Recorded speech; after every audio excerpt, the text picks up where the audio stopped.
No ensino médio havia um cara conhecido como a Fera. O apelido não era à toa, sua aparência chamava atenção por vários motivos. Ele era bem moreno, grandalhão, com um corpo meio desproporcional e o rosto cheio de acne, o que o fazia se destacar entre os outros. Naquela época eu achava que o apelido vinha só da aparência, mas corriam boatos entre os garotos da classe que o motivo real tinha a ver com seus atributos masculinos. Nenhuma das minhas amigas confirmava essa lenda, e naquela fase da vida, a gente não se importava muito com isso. Além disso, a aparência dele, tão pouco atraente, não ajudava a despertar curiosidade. 25 anos se passaram desde que terminei o ensino médio. Nesse tempo, estudei medicina, me especializei em psiquiatria e foquei minha carreira em transtornos de personalidade, vícios, depressão e problemas de casal. Hoje tenho minha própria clínica em Lisboa e me dedico a ajudar pessoas que enfrentam momentos difíceis. Há alguns meses, recebi um pedido de consulta de um homem chamado Miguel Santos. No começo não o reconheci, mas quando ele entrou no consultório percebi que era a Fera.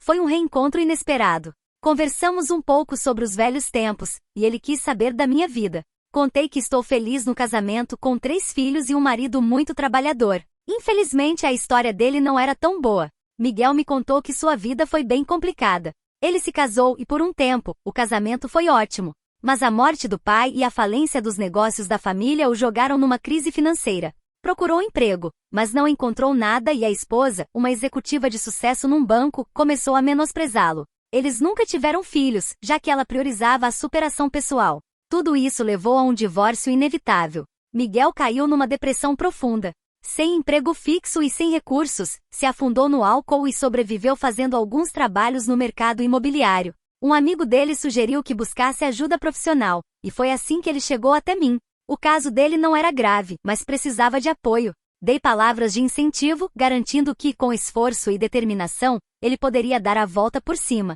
Com o passar da terapia, a situação dele melhorou. Meu marido, por meio de contatos, conseguiu um emprego estável para ele, o que foi um divisor de águas. Miguel começou a recuperar a autoestima, e aos poucos, nossas conversas nas sessões ficaram mais pessoais. Ele confessou que estava há mais de 1 ano sem ter relações sexuais. Apesar de sair para tomar umas e frequentar alguns lugares com amigas, não teve nenhum encontro íntimo. Não consegui evitar de lembrar dos boatos sobre a Fera. Será que eram verdade?